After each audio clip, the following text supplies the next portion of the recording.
मिलेंगे। ATP NADPH2 is product of light reaction.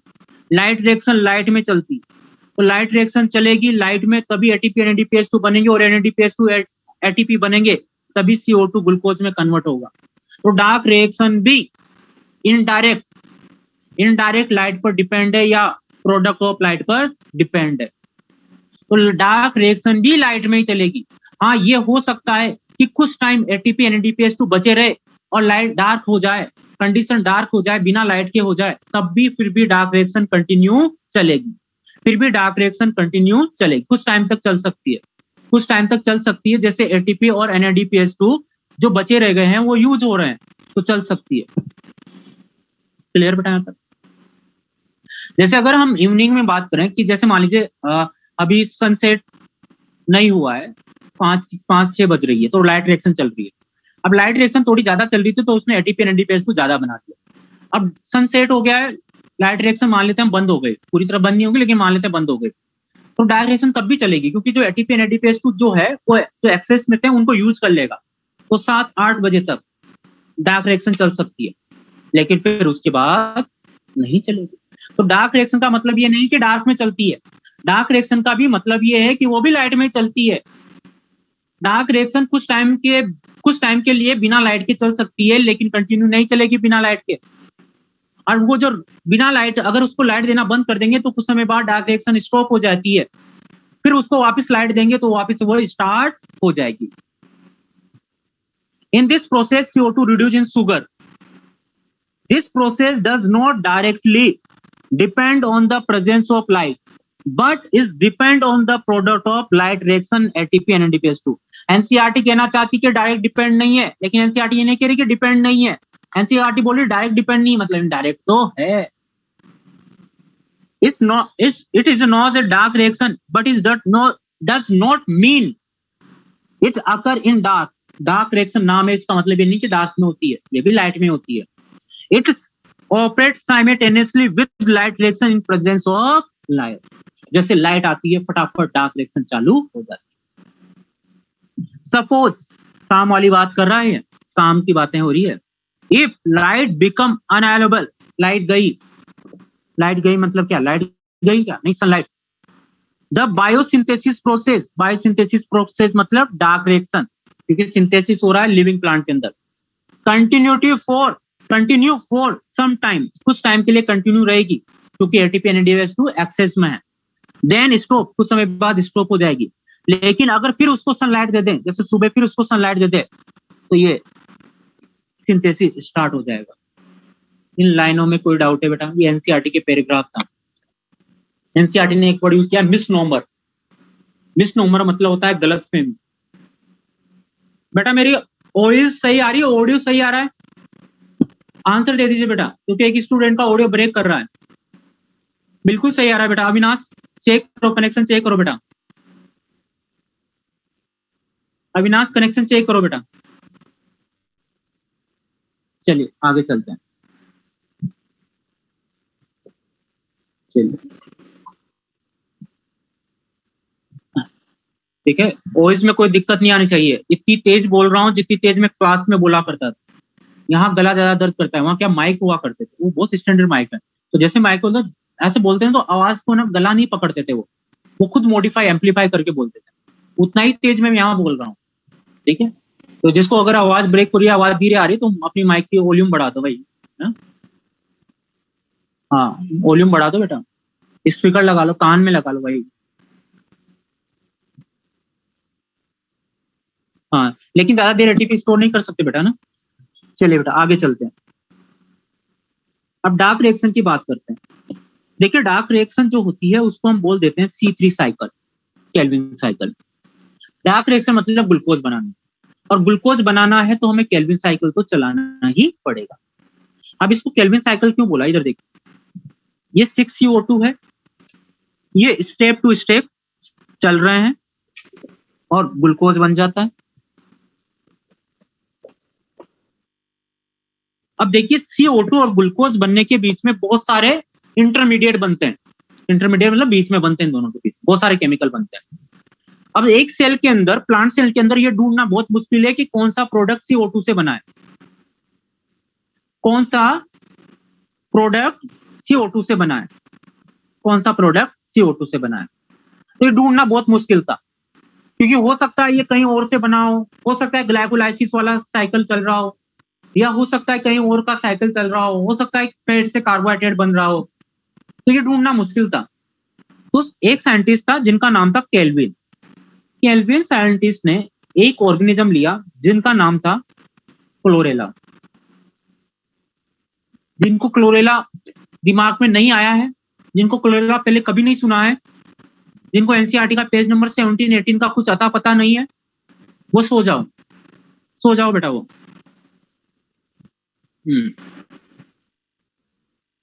वो सो जाओ, मतलब नहीं है अब। बहुत बढ़िया बेटा, बहुत बढ़िया। तो सो ही तो रहे हैं हम, कर क्या रहे हैं। ठीक है, बहुत बढ़िया बेटा, सब बता दिया, सब बता दिया। क्या क्या बता दिया लोगों ने, देखो क्या बताया, मैं बताता हूँ। मुझे तो याद नहीं था, उन्होंने बताया। स्पेस फूड बोलते हैं क्योंकि उनको वहां स्पेस में ले गए थे। सिंगल सेल प्रोटीन के लिए यूज करते हैं। पेज नंबर 18 के अंदर लिखा है कि RH टेकर के अकॉर्डिंग प्रोटिस्टा के मेंबर है। ये यूनिसेलुलर एल्गी है, पढ़ते एल्गी में, लेकिन मेंबर RH टेकर प्रोटिस्टा के हैं। क्लियर है, बहुत बढ़िया बेटा। तो सभी जगह रहिए और पढ़ते रहिए।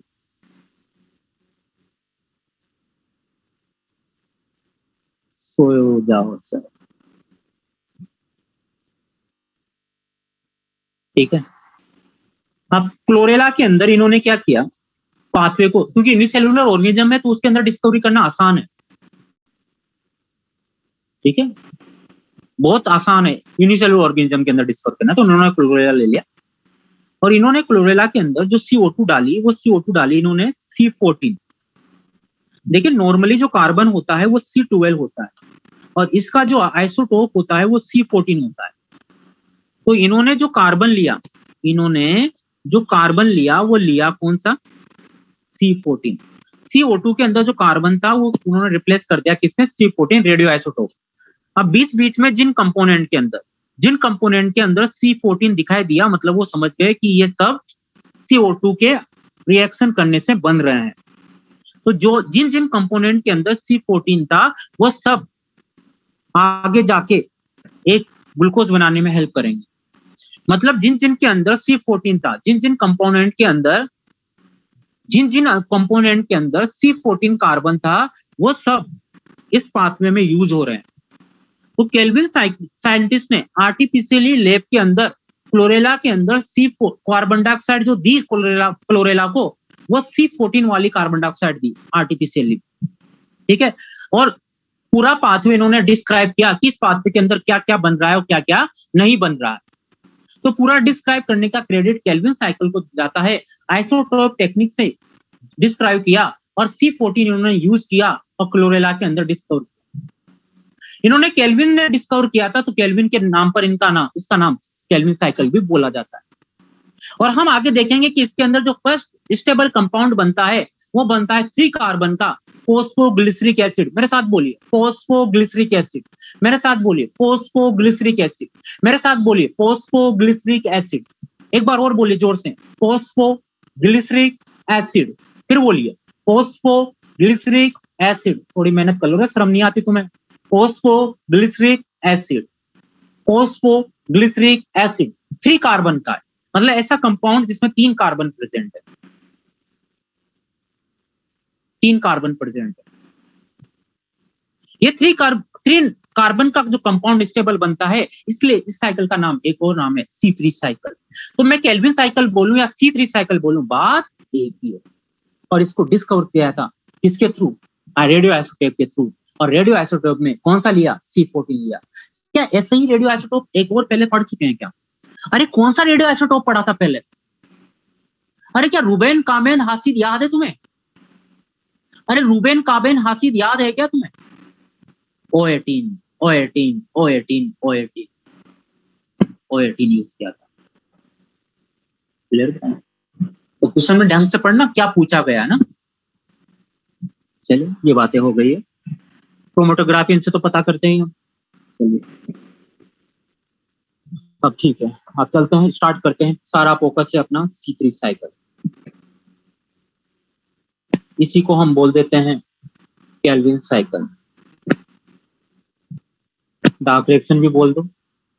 ऐसा कोई प्लांट नहीं, अगर किसी प्लांट को, कोई सा भी प्लांट हो, किसी भी प्लांट को अगर ग्लूकोज बनाना है तो C3 साइकिल तो चलाना ही पड़ेगा, चाहे वो प्लांट कैसा भी हो, लेकिन C3 साइकिल तो कंपलसरी है। C3 साइकिल के बिना ग्लूकोज नहीं बनता। हम आगे पढ़ेंगे C4 प्लांट, केम प्लांट।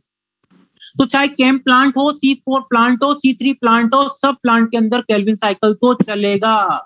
हाँ, हो सकता है केल्विन साइकिल के अलावा कुछ और स्टेप चल रहे हो, लेकिन केल्विन साइकिल तो चलेगा। तो केल्विन साइकिल तो यूनिवर्सल साइकिल हो गया ग्लूकोज सिंथेसिस का प्लांट के अंदर, याद रखना, भूल मत जाना। चलिए कुछ फालतू बातें करते हैं। ये प्लांट है, ये प्लांट की लीफ है, इस लीफ को यहां से हटाते हैं और यहां बनाते हैं। ये लीफ है, ये लीफ के अंदर स्टोमेटा है।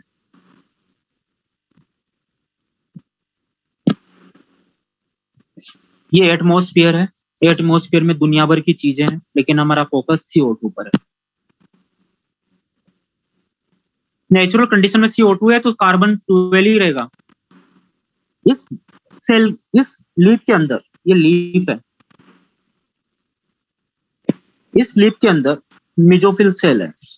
अब इतनी बड़ी नहीं होती मेसोफिल सेल, समझ पा रहे हो ना? ये तो मैंने बनाई है बड़ी।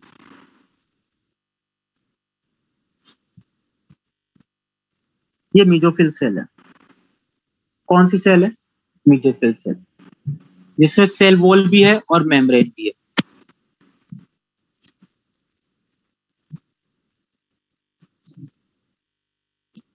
ठीक है, इसके अंदर प्रेजेंट है क्लोरोप्लास्ट। क्या क्लोरोप्लास्ट ही होगा या दुनिया भर की चीजें होगी? दुनिया भर की चीजें होगी। इस क्लोरोप्लास्ट के अंदर हम जानते हैं ये ग्रेनम पार्ट है, ये ग्रेना है, मेम्ब्रेनस पार्ट है। लेकिन हमारा फोकस मेम्ब्रेन पार्ट में नहीं है, हमारा फोकस है लिक्विड पार्ट पर, और लिक्विड पार्ट को हम बोलते हैं स्ट्रोमा। किसके अंदर बातें हो रही है? ये क्लोरोप्लास्ट। ढंग से सुनते रहना बेटा, सारा कॉन्सेप्ट यहीं बनाएंगे हम। क्लोरोप्लास्ट स्ट्रोमा है। क्या है ये? स्ट्रोमा है। अब स्ट्रोमा के अंदर, स्ट्रोमा के अंदर बहुत सारे कंपोनेंट है, जिनमें से एक कंपोनेंट ये रहा, एक कार्बोहाइड्रेट है। 5 कार्बन का एक कार्बोहाइड्रेट, 5 कार्बन का एक कार्बोहाइड्रेट है, जिसका नाम है RUBP, ribulose 1,5 bisphosphate. Ribulose 1,5 bisphosphate, carbohydrate, protein नहीं। Ribulose 1,5 bisphosphate, ribulose 1,5 बिस्फोस्फेट। मेरे साथ बोलिए जोर से, राइबोलोज 1,5 बिस्फोस्फेट। कहां मिल रहा है? स्ट्रोमा में। यहां पर एक और कंपाउंड है, एक और प्रोटीन है, और उस प्रोटीन का नाम है रूबिस्को। क्या नाम है? रूबिस्को। रूबिस्को एक प्रोटीन है, प्रोटीन मतलब एंजाइम है। RUP एक कार्बोहाइड्रेट है, रूबिस्को एक एंजाइम है, प्रोटीन है। इसकी फुल फॉर्म है राइबोलोज 1,5 बिस्फोस्फेट। सी का मतलब कार्बोक्सिलेज, ओ का मतलब ऑक्सीजन। सी का मतलब कार्बोक्सिलेज, ओ का मतलब ऑक्सीजनेज। तो फुल फॉर्म क्या होगी? राइबोलोज बिस्फोस्फेट कार्बोक्सिलेज ऑक्सीजनेज। 1,5 बोलो तो बोलो, नहीं तो मत बोलो। राइबोलोज बिस्फोस्फेट कार्बोक्सिलेज ऑक्सीजनेज एंजाइम है। और जो कार्बोहाइड्रेट है उसकी फुल फॉर्म राइबोलोज 1,5 बिस्फोस्फेट। क्लियर बताया था? ठीक। ये सब मिल कहां रहे हैं हमें? स्ट्रोमा में। मिल कहां रहे हैं हमें? स्ट्रोमा में। ठीक है। ये CO2 क्या प्लांट की है, ये इन्वायरमेंट की है?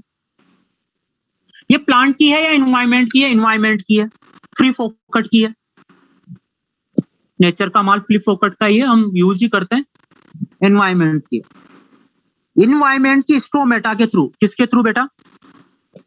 स्टोमेटा के थ्रू। स्टोमेटल पोर के अंदर जाएगी, लीफ में, लीफ से सेल के अंदर, और सेल के अंदर क्लोरोप्लास्ट, और क्लोरोप्लास्ट में कहा? स्टोमा। कौन चली गई है अंदर? CO2। क्या CO2 स्ट्रोमा के अंदर चली गई है? क्या स्ट्रोमा लिक्विड है? क्या स्ट्रोमा लिक्विड है या एयर है? लिक्विड है, लिक्विड है। अब ये CO2 चला गया है यहां पर। अब ये CO2 वाटर से रिएक्शन कर लेगा, ये CO2 वाटर से रिएक्शन कर लेगा और बना लेगा बाइकार्बोनेट। पहले कार्बोनिक एसिड बनेगा, फिर उसके बाद बाइकार्बोनेट बनेगा। तो देखो वाटर के अंदर हमें CO2 नहीं, बाइकार्बोनेट के फॉर्म में मिलता है। CO2 हमें वाटर के अंदर, लिक्विड के अंदर CO2 के फॉर्म में नहीं, बाइकार्बोनेट के फॉर्म में मिलता है। तो मैं बाइकार्बोनेट लिखूं या CO2 लिखूं, बात एक ही है, दोनों ही कार्बन का सोर्स है, दोनों ही कार्बन का सोर्स। तो बताइए स्ट्रोमा के अंदर हमें CO2 के फॉर्म में मिलेगी या बाइकार्बोनेट के फॉर्म में? बाइकार्बोनेट के फॉर्म। लेकिन मैं CO2 लिखूं या बाइकार्बोनेट लिखूं, उसका मतलब एक ही है, कार्बन का सोर्स मतलब CO2। तुम्हें घबराना नहीं है, कभी क्वेश्चन बाइकार्बोनेट के बेस पर आएगा, कभी CO2 के बेस पर आएगा। और ये वाटर जो होता है ये लिक्विड है, इसकी कोई क्वांटिटी नहीं है, मतलब ये वैसे जोड़ मत लेना फोटोसिंथेसिस रिएक्शन से जोड़ के, नहीं, इस वाटर का फोटोसिंथेसिस की रिएक्शन से कोई लेना देना नहीं। चलिए, यहां तक मैं इतना समझाने की कोशिश की है। मैंने क्या कोशिश की है तुम्हें समझाने की? मैंने तुम्हें कोशिश की है कि लीफ है, लीफ के अंदर मेसोफिल सेल, मेसोफिल सेल के अंदर क्लोरोप्लास्ट, क्लोरोप्लास्ट के पास स्ट्रोमा, और स्ट्रोमा के अंदर पड़े हुए हैं एंजाइम रूबिस्को, और साथ में एक कार्बोहाइड्रेट है जिसका नाम है RUBP। और यहां ही आ जाती है इन्वायरमेंट से CO2। तो माहौल बन रहा है रूबिस्को, RUP और CO2 का। किसके? इसका RUBP, रूबिस्को और CO2 का, तीनों आ गए हैं, एक ही प्लेटफॉर्म में आ गए हैं। कौन सा प्लेटफॉर्म? स्ट्रोमा में, लिक्विड में। क्लियर बेटा? यहां तक क्लियर है? ठीक है। अब आगे बढ़ने से पहले मुझे थोड़ा सा एक पॉइंट और बताना पड़ेगा। रूबिस्को की हरकत बतानी पड़ेगी, तुम्हें वार्निंग देनी पड़ेगी, तुम्हें समझाना पड़ेगा कि रूबिस्को से बच के रहना। कैसे?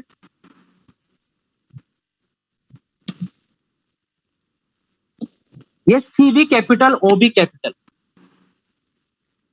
हम इसको बोल देते हैं राइबुलोज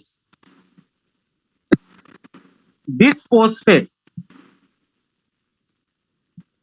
ये तो हो गई कि तुम राइबोलोज भी बोल दो, कोई बुरी बात नहीं है। C का मतलब है कार्बोक्सिलेज, O का मतलब है ऑक्सीजनेज।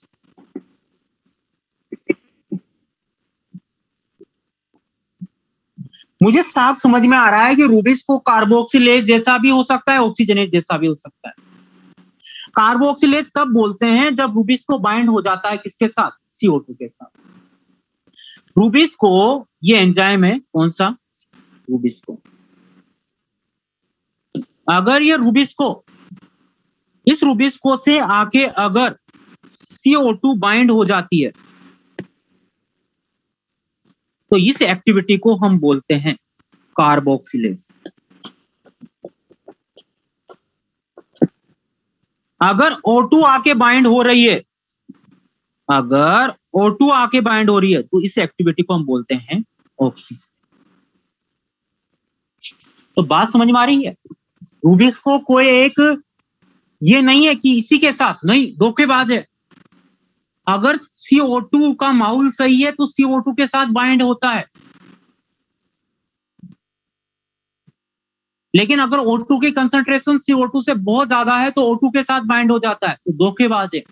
जिसका माहौल उसी के साथ, जिसका माहौल उसी के साथ।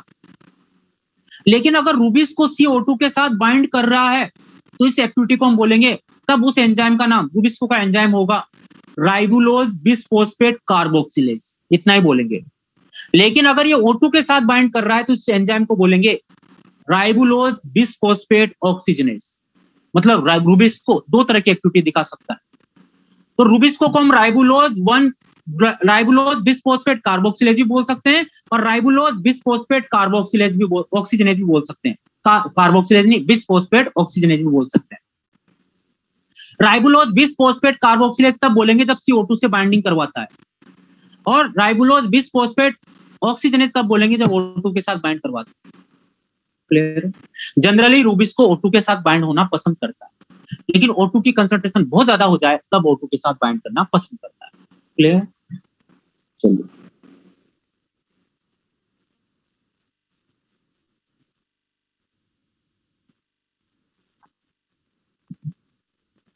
अब हम स्टार्ट कर रहे हैं C3 साइकिल,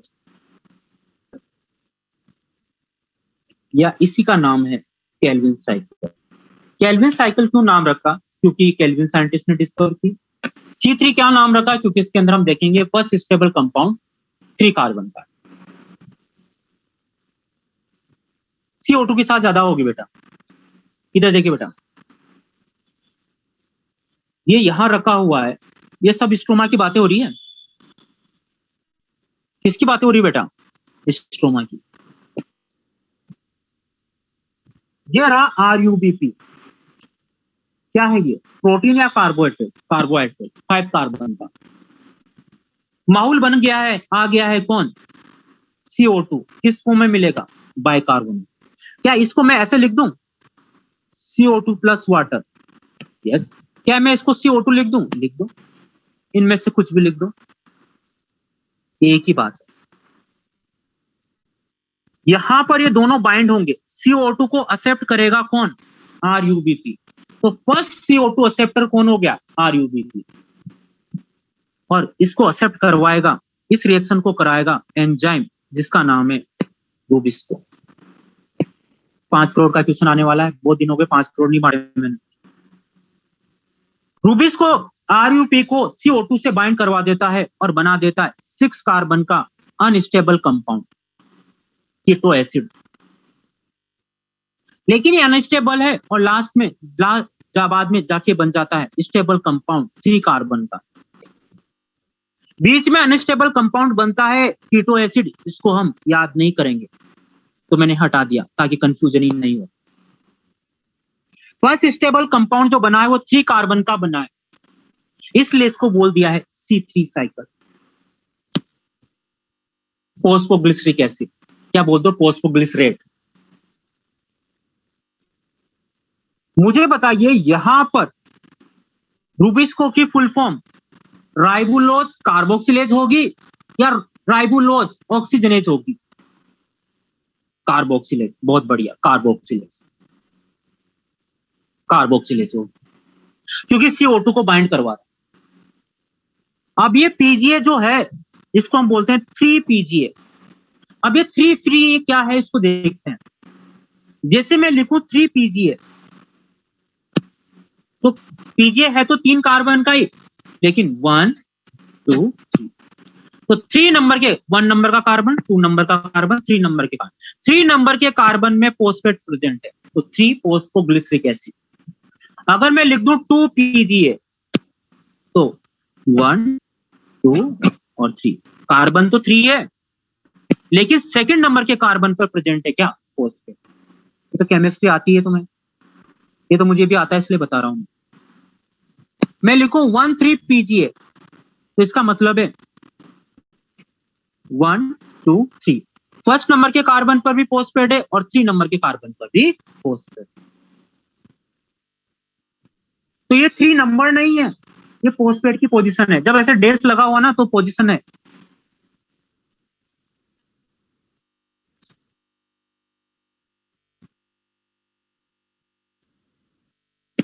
ये बात समझ में आई? ठीक है, तो मैंने यहां लिखा 3PGA, 3 फोस्फोग्लिसरिक एसिड, 3 कार्बन का फोस्फोग्लिसरिक एसिड है लेकिन 3 कार्बन पर फॉस्फेट प्रेजेंट है। अब ये 3 फॉस्फोग्लिसरिक एसिड धीरे धीरे आगे जाके ये कन्वर्ट होता है 1,3 फॉस्फोग्लिसरिक एसिड में। बताइए यहां कितने फॉस्फेट थे? एक कौन से नंबर के कार्बन पर? 3 नंबर कार्बन पर। यहां कितने फॉस्फेट है? 2, एक फर्स्ट नंबर के कार्बन पर और एक 3 नंबर के कार्बन। तो यहां पर फॉस्फेट जोड़ने के लिए एटीपी आता है। एटीपी अपना फॉस्फेट पीजीए को दे देता है और खुद डाइफॉस्फेट हो जाता है। इसका एक फॉस्फेट ट्राइफॉस्फेट का एक फॉस्फेट कहां चला गया? पीजीए के पास। तो पीजीए के पास पहले से एक फॉस्फेट था, एक और हो गया, अब 2 फॉस्फेट हो गए। तो 1,3 इसको लिख दो बाई फॉस्फोग्लिसरिक एसिड लिख दो या बिस फॉस्फोग्लिसरिक एसिड। क्लियर? अब ये 1,3 बाई फॉस्फोग्लिसरिक एसिड है, इसको दिए जाते हैं हाइड्रोजन आयन। हाइड्रोजन प्रोटॉन देने का काम करता है कौन? NADPH2 और खुद कन्वर्ट हो जाता है NAD+ में। अब NADPH2 दे दिए तो बताइए इसका रिडक्शन हो गया और बन गया फॉस्फोग्लिसरॉल्डिहाइड। 3 फॉस्फोग्लिसरिक एसिड बाय पीजीए में कन्वर्ट हुआ, बाय पीजीए फॉस्फोग्लिसरॉल्डिहाइड में कन्वर्ट हुआ। ये एल्डिहाइड है, ये एसिड है, तो रिडक्शन हो गया। रिडक्शन करने के लिए हाइड्रोजन चाहिए, हाइड्रोजन किसने दिए? फॉस्फोग्लिसरॉल्ड NADPH2 ने। फॉस्फोग्लिसरॉल्डिहाइड भी 3 कार्बन का है और पीजीए भी 3 कार्बन का है और ये भी 3 कार्बन का है। ये बातें समझ पा रहे हो?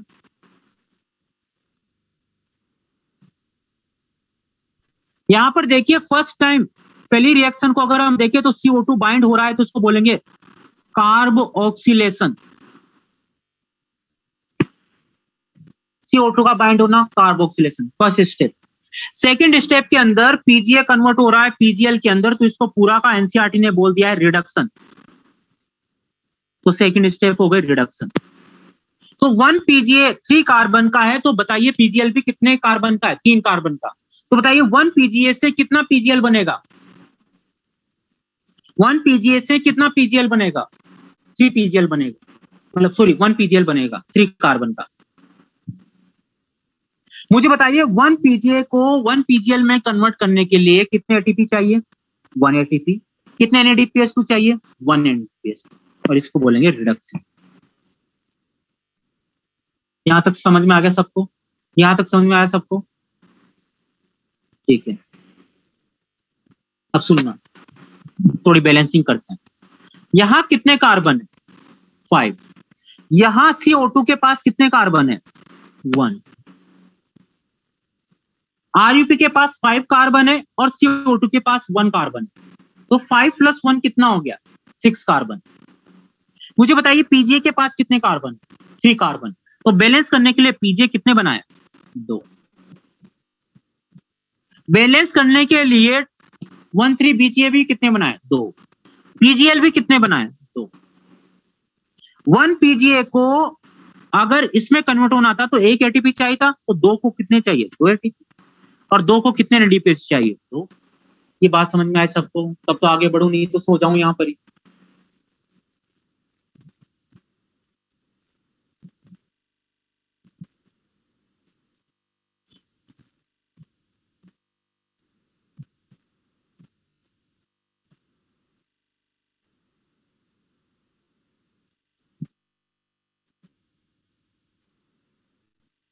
ठीक है, चलिए आगे वापस रिपीट कर देता हूं एक बार। RUP 5 कार्बन का है, CO2 1 कार्बन का है, तो 1 कार्बन 5 6 कार्बन है, तो 6 कार्बन को 6 कार्बन को बैलेंस करने के लिए 3 कार्बन के कितने मॉलिक्यूल बनाने पड़ेंगे? 2। ठीक है, 2 मॉलिक्यूल बनाने पड़ेंगे। अब देखिए ये स्टेप 20 का याद नहीं करोगे तब भी काम चल जाएगा। तुम तो इतना याद रखो कि पीजीए को पीजीएल में कन्वर्ट करने के लिए, एक पीजीए को एक पीजीएल में कन्वर्ट करने के लिए 1 एटीपी और 1 NADPH2 चाहिए। तो 2 पीजीए को 2 पीजीएल में कन्वर्ट करने के लिए 2 एटीपी 2 NADPH2 चाहिए। ये 20 का स्टेप याद नहीं करोगे तब भी काम चल जाएगा। ठीक है, अब ढंग से सुनना। मुझे बताइए पीजीएल कितने कार्बन का है?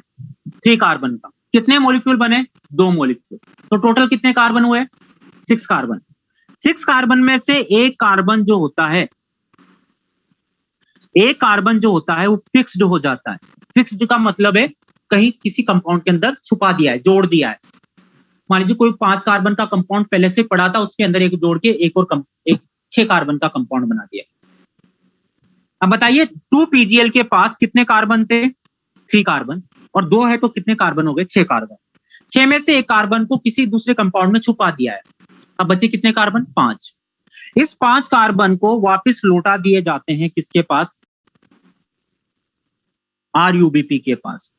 मतलब वापस RUP का सिंथेसिस कर दिया जाता है, तो इसको हम बोलते हैं रीजनरेशन।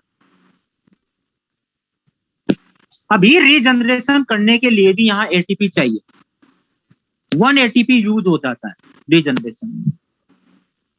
क्लियर बेटा?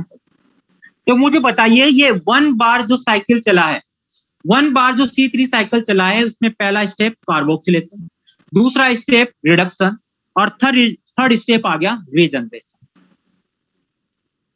3 स्टेप है। पहले स्टेप के अंदर कोई ATP NADPH2 खर्च नहीं होते, दूसरे स्टेप के अंदर 2 ATP 2 NADPH2 खर्च होते हैं, और थर्ड स्टेप के अंदर 1 ATP खर्च होता है। तो टोटल 3 ATP और 2 NADPH2 खर्च होते हैं एक साइकिल में। मुझे बताइए एक केल्विन साइकिल, एक C3 साइकिल के अंदर कितना CO2 फिक्स होता है? कितना CO2 फिक्स होता है? हमने इन्वायरमेंट का कितना CO2 यूज किया? 1। क्लियर बेटा? मैं तुमसे पहले ही बता चुका हूं कि ग्लूकोज के अंदर कितने कार्बन होते हैं? 6। ग्लूकोज के अंदर कितने कार्बन होते हैं? 6। ग्लूकोज के अंदर 6 कार्बन होते हैं। और मैं तुम्हें यह भी रटवा चुका हूं कि ग्लूकोज के अंदर जितने भी कार्बन है, ग्लूकोज के अंदर जितने भी कार्बन है वो सारे कार्बन आने चाहिए किससे? CO2 से। ये बात समझ में आई? मुझे बताइए A1 केल्विन साइकिल जब चलता है तो कितना CO2 फिक्स हो जाता है? 1 CO2। 1 CO2 फिक्स हो जाता है, या फिर मैं ऐसे लिख दूं 1 कार्बन फिक्स हो जाता है।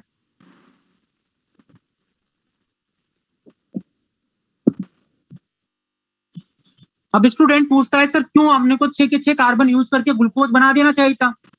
5 कार्बन इसके आगे थे, 1 कार्बन CO2 का आ गया था, 5 कार्बन RUP के आगे थे, 5 कार्बन RUP के आगे थे, 1 कार्बन CO2 का आ गया था, तो 6 कार्बन होके ग्लूकोज बना देना चाहिए था। मुझे बताइए यहाँ फ्री फोकट का कौन है, RUBP या CO2? CO2। RUBP तो क्लोरोप्लास्ट का ही था। अगर हम RUP को बार बार यूज करते जाएंगे, यूज करते जाएंगे, यूज करते जाएंगे, यूज करते जाएंगे, तो RUP खत्म हो जाएगा।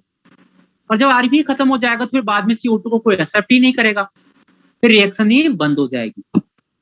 वो तो बात यही हो गई कि सोने देने वाली मुर्गी जो है उससे सारे अंडे निकालने के चक्कर में पूरी मुर्गी खत्म कर।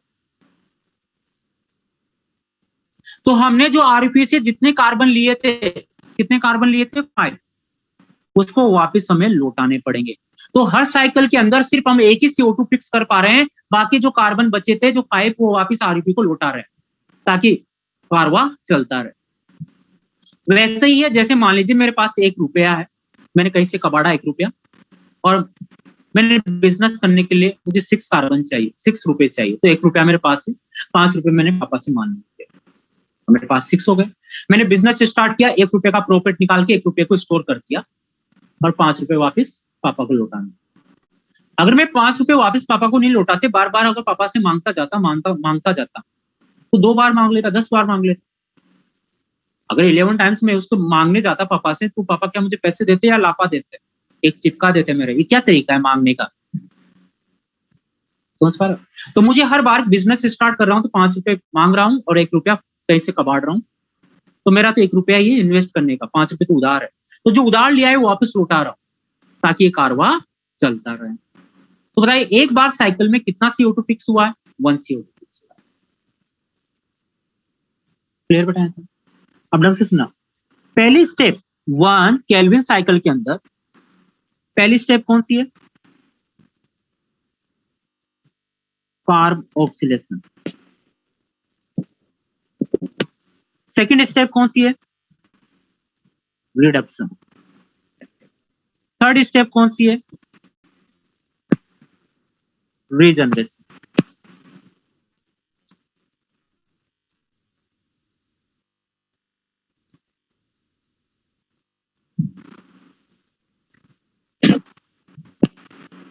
अब देखिए एटीपी यूज बन नहीं रहे भाई, यहाँ यूज ही यूज हो रहा है। बन कहाँ गए थे ये एटीपी बने कहाँ थे भाई? लाइट रिएक्शन में। NADPH2 को मैं NADPH लिख सकता हूँ ना? ठीक है, इधर देखो,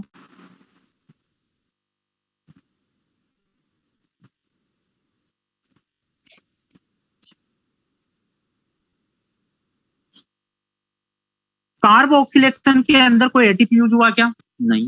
NADPH2 यूज हुआ? नहीं। देखो ये पूरा रिडक्शन है, बीच के स्टेप खत्म कर दोगे तब भी कोई दिक्कत नहीं है। रिडक्शन में बताइए, एक साइकिल चल रहा है, एक साइकिल में 2 बार रिडक्शन है, तो कितने एटीपी यूज हुए? 2 एटीपी यूज हुए। और कितने NADPH2? 2। रीजनरेशन अंदर कितने एटीपी यूज हुआ? 1। NADPH2 यूज नहीं हुआ। तो टोटल 1 साइकिल में 3 तो एटीपी हो गए और 2 NADPH2। यहां तक क्लियर? यहां तक क्लियर है? अब देखिए एक स्पेशल नोट लिख लीजिए, ऐसे बाद में काम आएगा, लेकिन अभी भी तुम चाहो तो लिख लो। 1 NADPH2 इक्वल टू 3 एटीपी। एक NADPH2 इक्वल टू कितना एटीपी होता है? 3 एटीपी। लेकिन अभी हम यही बात करेंगे 3 एटीपी और 2 NADPH एक साइकिल। तो मुझे अगर मैं तुमसे क्वेश्चन पूछूं, बताइए एक CO2 को फिक्स करने के लिए कितने एटीपी यूज होंगे? 3 एटीपी। कितने NADPH2? 2। मैं पूछूं एक केल्विन साइकिल को यूज करने के लिए, एक केल्विन साइकिल के लिए, वही आंसर जाएगा। मैं पूछूं 1 C2 साइकिल, वही आंसर जाएगा। मैं पूछूं 1 CO2 फिक्स, वही आंसर जाएगा। मैं पूछूं 1 कार्बन फिक्स, वही आंसर जाएगा। ये समझ में आ गया सबको?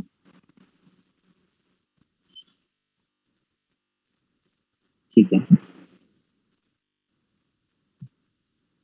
अरे रीजनरेशन बेटा, रीजनरेशन हम मैकेनिज्म नहीं पढ़ रहे कैसे बना है। एक CO2 इधर ले लिया, एक कार्बन इधर ले लिया, कितने कार्बन बचे? 5। 5 कार्बन से वापस बना दिया क्या? RUP, क्योंकि कार्बन कितने है? 5 कार्बन का। अब RUP हमें बार बार बनाना पड़ेगा। बार बार क्यों बनाना पड़ेगा? क्योंकि बार बार हमें CO2 से जोड़ना है।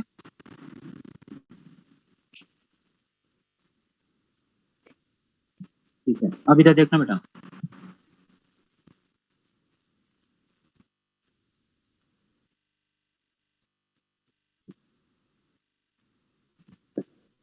अब मुझे बनाना है 1 ग्लूकोज सिंथेसिस। बताइए 1 ग्लूकोज सिंथेसिस के लिए कितने CO2 फिक्स करने पड़ेंगे? 6 CO2। 6 CO2 फिक्स करने के लिए कितनी बार साइकिल चलाना पड़ेगा? 6 टाइम C3 साइकिल। समझ पा रहे हो? समझ पा रहे हो? तो बताइए, तुम्हें तो अच्छी तरह से पता है, एक साइकिल के अंदर 1 साइकिल में 1 C3 साइकिल में रिडक्शन में कितने एटीपी यूज हुए? 2 एटीपी और 2 NADPH2। और रीजनरेशन में कितने हुए? 1 एटीपी।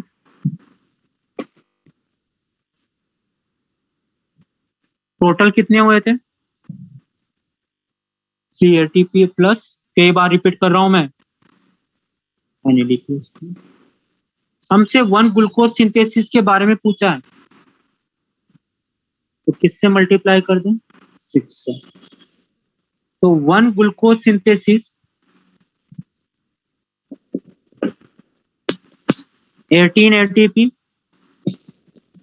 और 12 NADPH2 यूज्ड। यूज्ड मतलब इनपुट या आउटपुट? इनपुट।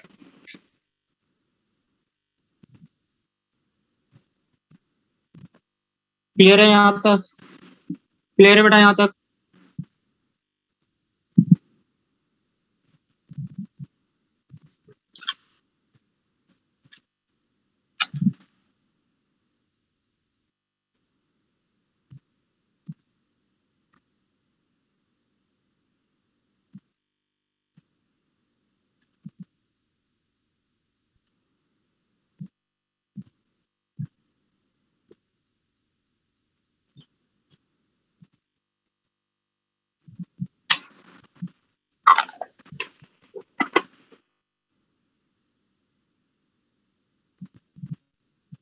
चलें आगे। एक बार घर पे जाके और देखना इसको।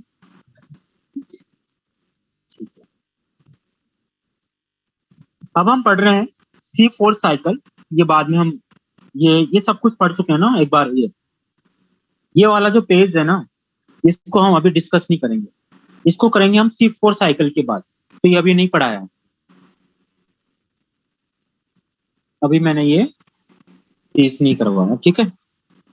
ये C3 साइकिल पूरा पढ़ चुके हैं हम। मोस्ट क्रूशियल स्टेप ये अभी हम समझेंगे थोड़ी देर बाद। कार्बोक्सिलेशन बता दिया है, ये पूरा एक साइकिल है, ये बता दिया हमने। अब इसको समझ लीजिए, एनसीईआरटी का डाटा है। एक इधर है इनपुट और इधर है आउटपुट। हमने 6 CO2 देते हैं तब जाके एक ग्लूकोज बनता है। आउटपुट में हमें क्या मिलता है? 1 ग्लूकोज। 18 ATP देते हैं, तो 18 ATP यूज होने के बाद ऐसे ATP टूट जाता है और ADP बन जाता है। तो एक ATP से एक ADP बना, तो एक 18 से कितना बना? 18। तो आउटपुट में क्या मिला? 18 ADP और यूज हो गए। 12 NADPH2 देंगे, हाइड्रोजन यूज हो जाएगा, 12 NAD प्लस बचेंगे। ये दोनों वापस जाएंगे कहां पर? लाइट रिएक्शन में, और लाइट रिएक्शन से वापस बन के आ जाएंगे, ठीक है। C4 साइकिल अभी नहीं पढ़ेंगे, पहले हम स्टार्ट करते हैं C2 साइकिल, तभी C4 साइकिल समझ में आएगा, ठीक है। हम स्टार्ट कर रहे हैं C2 साइकिल, ठीक है। C2 cycle, glycolate cycle, photo respiration cycle, photosynthesis, carbon oxidation cycle, ठीक है। इसको समझिए बेटा ढंग से, आराम से समझना। आप अब कोई टाइपिंग नहीं करेगा।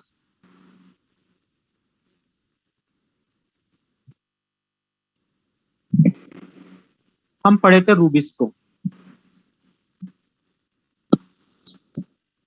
ठीक है, रूबिस को। अगर नॉर्मल कंडीशन है, नॉर्मल कंडीशन मतलब CO2 की कंसंट्रेशन ज्यादा है कंपेयर टू O2 के,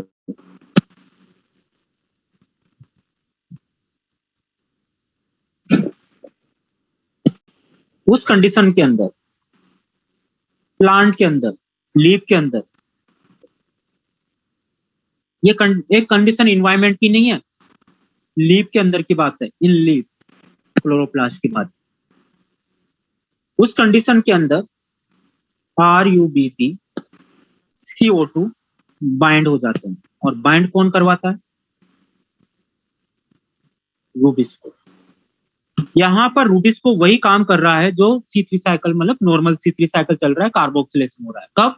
जब नॉर्मल कंडीशन है, या तो CO2 O2 बराबर है या CO2 की कंसेंट्रेशन ज्यादा है। समझ पा रहे हो?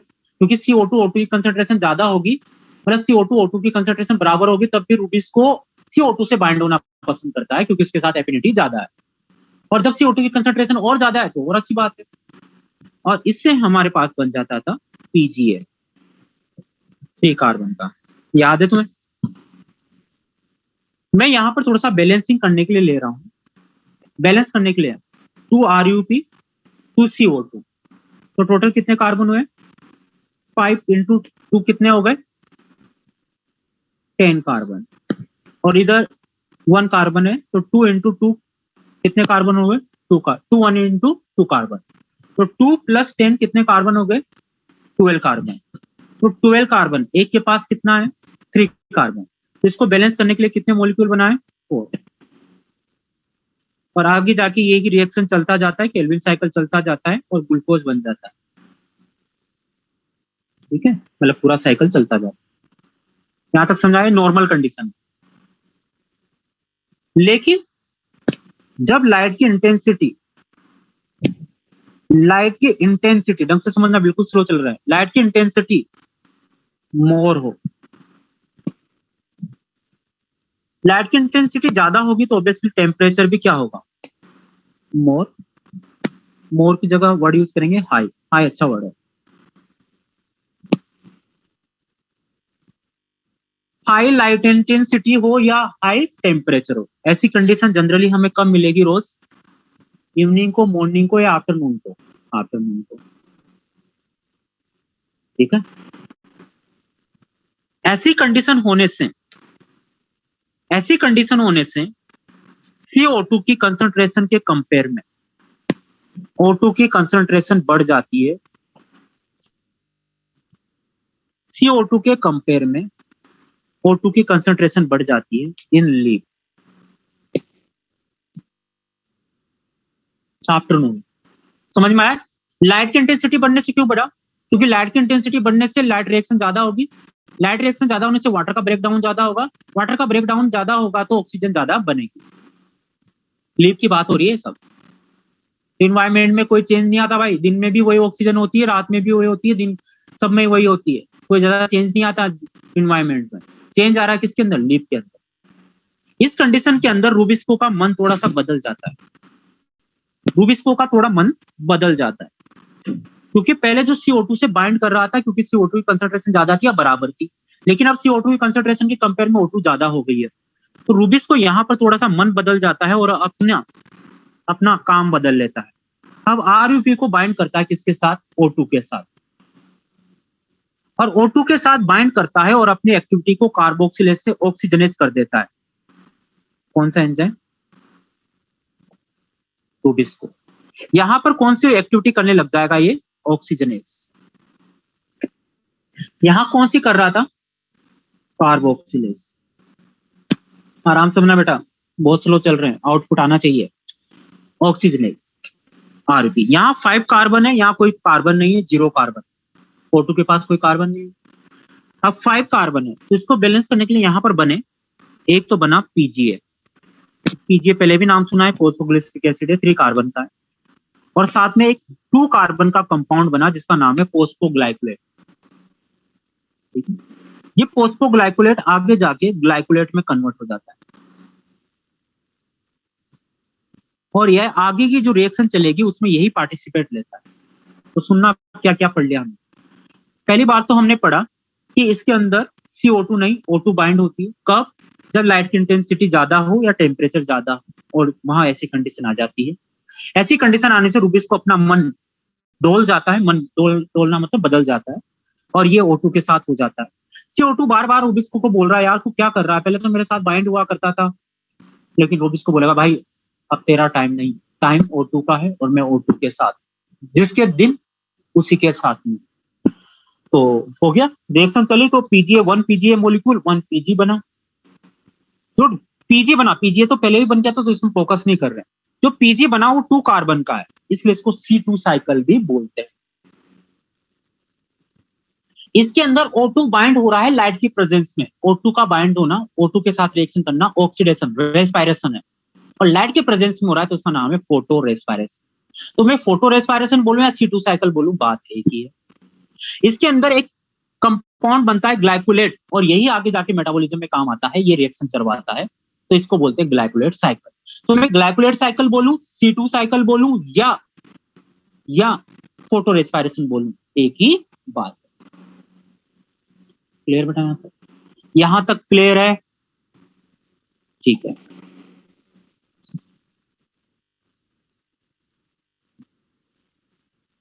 अब सुनना ढंग से। ये ग्लाइकोलेट आगे की तरफ चलता है, आगे क्लोरोप्लास्ट में, पहले क्लोरोप्लास्ट में बनता है, फिर पेरोक्सिसोम में जाता है, पेरोक्सिसोम से माइटोकॉन्ड्रिया में जाता है, फिर माइटोकॉन्ड्रिया से वापस पेरोक्सिसोम, पेरोक्सिसोम से वापस क्लोरोप्लास्ट में आ जाता है, और एक PGA और बन जाता है। तो देखो इसको बैलेंस करना हो पूरा ना, ढंग से सुनना बेटा, कंफ्यूज मत होना और दिमाग मत लगाओ भाई, जितना बता रहा हूं उतना सुन लो। यहां मैं 2 RUP लेता हूं तो 2 O2 लेना पड़ेगा। जब मैं 2 RUP लेता हूं तो कितने कार्बन हो गए? 10 कार्बन। 10 कार्बन को बैलेंस करने के लिए इसके कितने मॉलिक्यूल बनाऊं? 2। तो 2 इंटू 3 कितने हो गए? 6। और इसके भी कितने बनाऊं? 2। तो 2 इंटू 2 कितने हो गए? 4। तो 6 प्लस 4 कितना हो गया? 10। तो बैलेंसिंग आ गई। अब 2 में से ये आगे की तरफ 2 चलता है और एक पीजीए फिर लास्ट में बन जाता है। ये यहां तक समझ में आ रहा है? तो देखना ढंग से देखना बेटा, अगर ये नॉर्मल कंडीशन होती तो 2 RP यूज होने से कितने पीजीए बनते? रटना नहीं है, समझाने की कोशिश कर रहा हूं। कितने पीजीए बनते? 4। लेकिन अगर ये ऑक्सीजन की कंसंट्रेशन ज्यादा है तो RUP से CO2 बाइंड ना होकर O2 बाइंड हो रहा है, तो बताइए अब टोटल कितने पीजीए बन रहे हैं? 3 पीजीए। यही पीजीए आगे जाके, चाहे ये वाला पीजीए हो या आगे वाला पीजीए हो, यही आगे जाके ग्लूकोज बनाते हैं। तो बताइए अब C2 साइकिल के अंदर क्या उतना ही ग्लूकोज बन पाएगा या कम बन पाएगा? कम, क्योंकि पीजीए ही कम बन रहे हैं। कितना परसेंट लॉस हुआ है? एक पीजीए का लॉस हुआ है, मतलब 25% लॉस हो गया है। बनने चाहे थे 4, बने 3, तो 4 - 3/4 इंटू 100 मतलब 25% लॉस हो गया। तो यहां पर मैं रटवाने की कोशिश नहीं कर रहा, मैं तुमसे ये बोलने की कोशिश कर रहा हूं कि बताइए अगर प्लांट के अंदर ऐसे ही फोटो रेस्पिरेशन चलता गया तो RUP वापस रीजनरेट नहीं होगा और RUP वापस यूज होता जाएगा, और यूज हो रहा है फिर भी उतना ग्लूकोज नहीं बन पा रहा, तो क्या ये प्लांट के लिए एडवांटेज या डिसएडवांटेज? क्या प्लांट के लिए लॉस है या एडवांटेज है? लॉस। तो प्लांट के लिए क्या C2 साइकिल चलना अच्छी बात या बुरी बात? अच्छी बात या बुरी बात? बुरी बात है। तो क्या किसी प्लांट में रेगुलर अगर हम C2 साइकिल ही चलाते रहे तो क्या प्लांट ग्रोथ कर पाएगा? क्या नहीं, खत्म हो जाएगा, खत्म हो जाएगा, खत्म हो जाएगा। तो मैंने जितना याद करवाया उससे जो जो क्वेश्चन बनते हैं 99% चांस है इसी से यहां से खत्म हो जाता है C2 साइकिल। पहला तो क्वेश्चन तुम्हें सुन लो, क्वेश्चन क्या आते हैं। पहला क्वेश्चन, C2 साइकिल कब चलेगा? जब लाइट की इंटेंसिटी ज्यादा होगी या फिर टेम्परेचर ज्यादा होगा, ये आफ्टरनून होता है। C2 साइकिल में RUP से रूबिस को कौन सी एक्टिविटी करवाता है? ऑक्सीजनेज। बताइए RUP से क्या जोड़ता है? CO2 या O2? O2। क्या इसको फोटो रेस्पिरेशन बोलते हैं क्या? यस। पहला स्टेबल कंपाउंड पीजीए को छोड़ो कौन बनता है? 2 कार्बन का, इसलिए इसको C2 साइकिल भी बोलते हैं। इसके अंदर ग्लाइकोलेट बनता है, इंपॉर्टेंट स्टेप। ये हमें कहां कहां कंप्लीट होता है? क्लोरोप्लास्ट, पेरोक्सिसोम, माइटोकॉन्ड्रिया, तीनों में मिलकर कंप्लीट होता है। 3 सेल ऑर्गेनल यूज होते हैं। ये प्लांट के लिए एडवांटेज या डिसएडवांटेज? डिसएडवांटेज। इससे ग्लूकोज बनने की जो फोटोसिंथेसिस की जो प्रोडक्टिविटी है, एफिशिएंसी है, इंक्रीज या डिक्रीज? डिक्रीज। खत्म, खत्म। लेकिन फिर भी पूरा पढ़िए, यहां तक इसको पूरा पढ़ लेते हैं पहले। Photo respiration, photosynthesis, carbon oxidation, क्योंकि फोटोसिंथेसिस में कार्बन का ऑक्सीडेशन हो रहा है, O2 जुड़ रहा है। तो C2 cycle, glycolate mechanism. The light dependent बता चुका हूं सब। Uptake of O2, release CO2। देखिए पूरा साइकिल पढ़ेंगे तो समझ में आएगा ही। In green cell C3 cycle called photo respiration. This process create the important difference between the C3 and C4 plant. ये पढ़ेंगे C4 प्लांट जब समझ में आएगा। It occur chloroplast, peroxisome, mitochondria. High light intensity, high temperature. RuBisCO characterised by fact active site can bind both CO2 and O2। This binding the competitive, दोनों आपस में एक दूसरे से झगड़ा करते हैं। CO2 बोलेगा मैं जुड़ूंगा, O2 बोलेगा मैं जुड़ूंगा, जिसकी ज्यादा चलेगी वही जुड़ जाएगा। It can the relative concentration of O2 CO2, the determinant of the two will bind to enzyme. Usually Rubisco greater affinity for CO2। ये तो मैंने बता दिया, दोनों के बराबर होगी तो CO2 के साथ बाइंड होगा। क्लियर है यहाँ तक? ठीक है। अब ये है पूरा मैकेनिज्म फोटो रेस्पिरेशन का। ठीक है, अब सुनना ढंग से, पूरा बता रहा हूँ, रटना नहीं है, नहीं रटाया में आएगा भाई। कितने RUP है? कितने RUP है? 2 RUP लिए हैं। कितना O2 बाइंड हुआ है? 2। कितना पोस्टोग्लाइकोलेट बना है? 2। कितना पीजीए बनेगा? 2।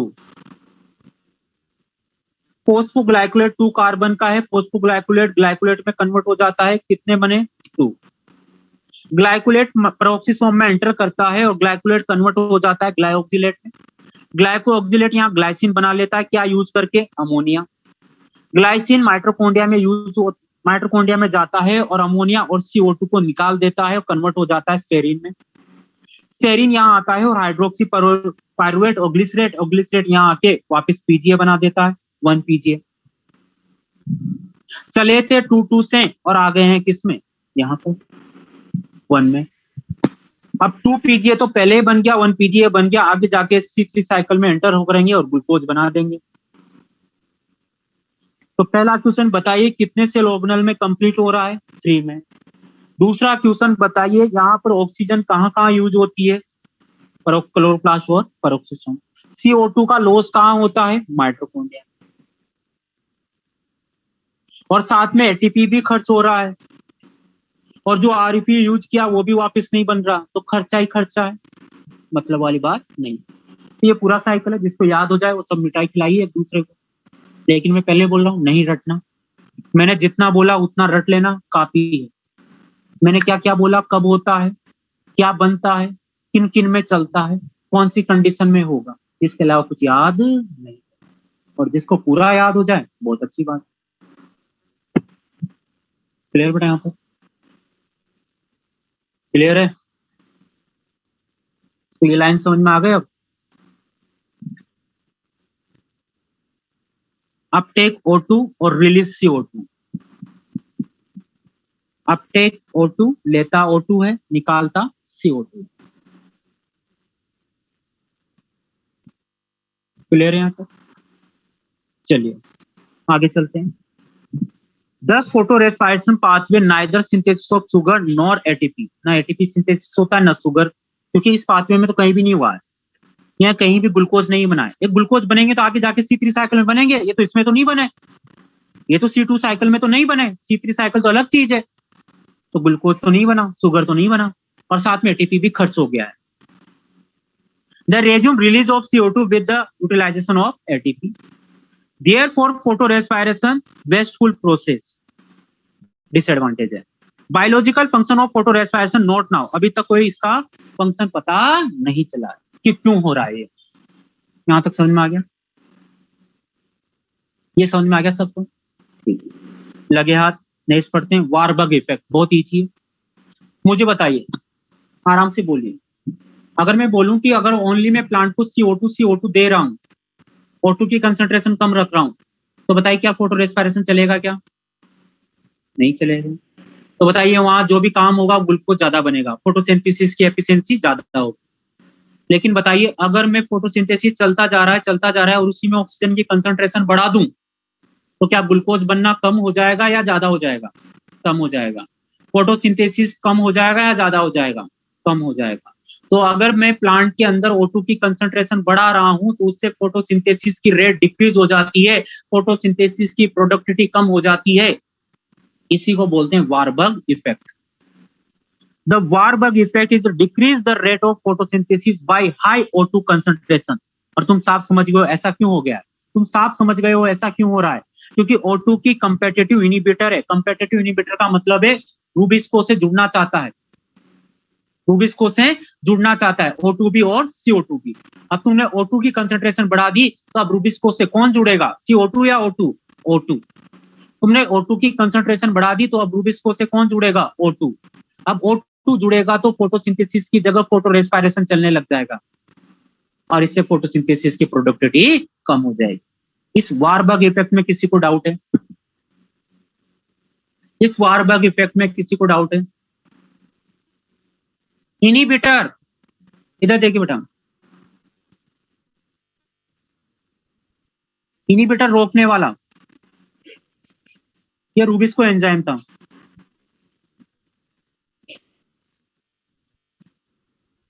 यहां बाइंड हो रहा था पहले CO2, लेकिन O2 आ गया था, अब O2 की कंसंट्रेशन बढ़ा दी तो CO2 को भगाएगा और O2 खुद बाइंड हो जाएगा। अब बताइए क्या फोटोसिंथेसिस चल पाएगा, क्या नहीं, इनिबिट हो जाएगा। तो इनिबिट कर दे वो क्या है, इनिबिटर है। कौन इनिबिटर है, ऑक्सीजन, किसका, CO2 का। किसके लिए, रूबिस्को एंजाइम। एंजाइम में और आएगा ये, ठीक है। यहाँ तक समझ में आया बेटा? अब इस C2 साइकिल हमने पढ़ लिया है, अब C4 साइकिल का इंपोर्टेंस समझ में आएगी, क्यों C4 साइकिल क्यों आया मार्केट, ठीक है। मैं पहले बोल रहा हूँ रटना मत पूरा, मैंने जितना पढ़ा है उतना पढ़ लो, सफिशिएंट है।